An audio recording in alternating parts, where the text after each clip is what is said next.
Hello check hello hello ಬಂಧುಗಳೇ, ಕರ್ನಾಟಕ ಸರ್ಕಾರದ ಸಮರ್ಪಣಾ ಸಂಕಲ್ಪ ಕಾರ್ಯಕ್ರಮಕ್ಕೆ ಆಗಮಿಸಿದ್ದಾರೆ ವಿರೋಧ ಪಕ್ಷದ ನಾಯಕರು ಲೋಕಸಭೆ ರಾಹುಲ್ ಗಾಂಧಿ. ನಿಮ್ಮೆಲ್ಲರ ಚಪ್ಪಾಳೆಗಳ ಮುಖೇನ ಸ್ವಾಗತಿಸಿ ಬಂಧುಗಳೇ. ನಮ್ಮೆಲ್ಲರ ಅಭಿಮಾನದ ಜನನಾಯಕರಾಗಿರುವಂತ ಸನ್ಮಾನ್ಯ Shri Rahul Gandhi. Abhi, partnership firm start ಮಾಡಬೇಕಾ ಅಥವಾ ಪ್ರೈವೇಟ್ ಲಿಮಿಟೆಡ್ ಕಂಪನಿ ಸ್ಟಾರ್ಟ್ ಮಾಡಬೇಕಾ? ಕನ್ಫ್ಯೂಷನ್ ಯಾಕೆ? ಒಬ್ಬ ಎಕ್ಸ್ಪರ್ಟ್ ಜೊತೆ ಮಾತಾಡು. ಎಕ್ಸ್ಪರ್ಟಾ? ಎಲ್ಲಿ? Boss Vala. Boss Vala, B the boss. ಲೋಕಸಭೆಯ ಮಾನ್ಯ ವಿರೋಧ ಪಕ್ಷದ ನಾಯಕರು ಶ್ರೀ ರಾಹುಲ್ ಗಾಂಧಿ, ರಾಜ್ಯಸಭೆಯ ಮಾನ್ಯ ವಿರೋಧ ಪಕ್ಷದ ನಾಯಕರು ಶ್ರೀ ಮಲ್ಲಿಕಾರ್ಜುನ ಖರ್ಗೆ ಜಿ, ಮಾನ್ಯ ಮುಖ್ಯಮಂತ್ರಿಗಳಾದಂತಹ ಸನ್ಮಾನ್ಯ ಶ್ರೀ ಸಿದ್ದರಾಮಯ್ಯನವರು ಆಗಮಿಸಿದ್ದಾರೆ.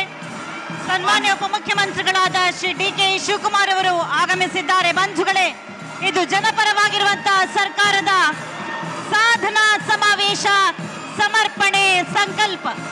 ಒಗ್ಗಟ್ಟಿನಲ್ಲಿ ಬಲವಿದೆ, 5 ಬೆರಳು ಕೂಡಿ ಒಂದು ಮುಷ್ಟಿಯು, ಹಲವು ಮಂದಿ ಸೇರಿ ಸಮಷ್ಟಿಯು, ಬೇರೆ ಬೇರೆ ಒಕ್ಕಲು ಒಂದೇ ತಾಯಿಯ ಮಕ್ಕಳು, ಕೂಡಿ ಹಾಡಿದಾಗ ಗೆಲುವು ಗೀತೆಗೆ ಭರತ ಮಾತಿಗೆ.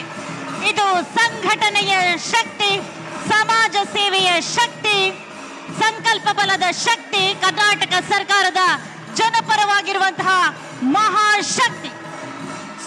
ಪ್ರಜಾಹಿತಕ್ಕಾಗಿ ಪಂಚ ಗ್ಯಾರಂಟಿಗಳನ್ನು ನೀಡಿರುವಂತಹ, ಪ್ರಜಾಹಿತವನ್ನ ಸದಾಕಾಲ ಬಯಸುವಂತಹ ಕರ್ನಾಟಕ ಸರ್ಕಾರದ ಐತಿಹಾಸಿಕ